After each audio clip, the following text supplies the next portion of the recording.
I think it's newsworthy, and I think it legitimizes it. Look, we have the futures with CME and CBOE launched a couple of weeks ago. And like we saw, the index of WIX in 2014, people are a little resistant to getting into the futures, but they're slowly getting over that. Some prime brokers are pushing back. Thiel coming into the space is just another way of showing that people are making money. Thus far, it's still all about Bitcoin, but we put it in this category of cryptocurrency.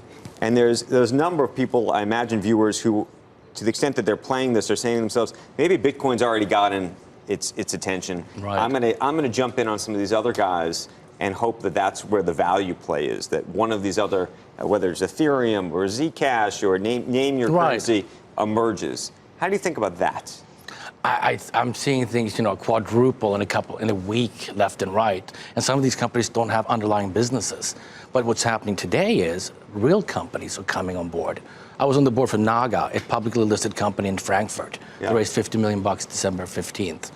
Now, more public companies, private companies saying, well, wait a minute, why can't we add shareholder value by doing a token and loyalty programs with it? So now we have 15 clients calling me and saying, hey, help us do the same thing. Okay, but doesn't that then undermine the entire argument of the value or valuation of any type of cryptocurrency, in that if you and I or Joe or Becky, we decide we want to start the Squawk coin tomorrow, and maybe it has loyalty point, I don't know what it has on it, that will have a value, and the Bitcoin will have a value, and Ethereum, all of these will be used in all sorts of different ways. Right. I mean, it's software after all. It's software. These are all software code, and people believe in that code. It's like a kid playing a little game, buying a token. If you want to buy that token for $1 more that he's playing on, this is a similar concept here. It's a code. Okay, but my kids play a game called Subway Surfers. Do you know about this game? Mm-hmm. Okay, yeah. And you can buy coins. Right. And you buy those coins and use those coins to buy surfboards. Right. So then you could surf on the Subway Surfers game.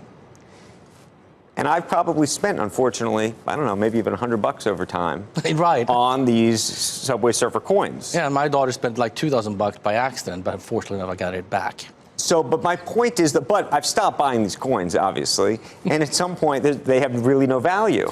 So that's the question. Well, I look at it this way. You have the original developers who came up with solutions, Satoshi in 2009 with Bitcoin. They came up with a currency.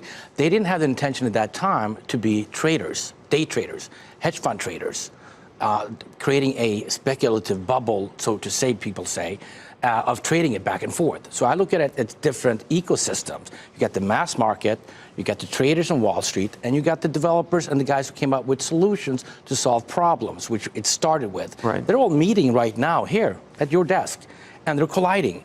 And how you're discussing it. It's hard to, you can't help but think of philosophically what we're talking about here. And Peter Thiel compared it to gold.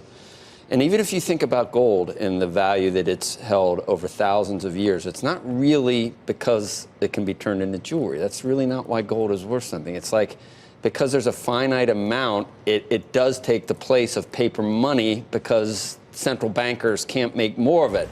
And in a similar way, I think Bitcoin it might be similar if it is scarce. So I can almost see how it does relate to gold as an alternative to paper money. So, I mean, but philosophically, I can't get my head around whether it's really worth something. And Joe, I agree with you that this is a new asset class, brand new. Is it like gold? No. I think it could have certain intrinsic value like gold, but gold will never be replaced. Right. Capital will never be replaced. Currency won't be replaced. This is a new concept. Hey there, thanks for checking out CNBC on YouTube. Be sure to subscribe to stay up to date on all of the day's biggest stories. You can also click on any of the videos around me to watch the latest from CNBC. Thanks for watching.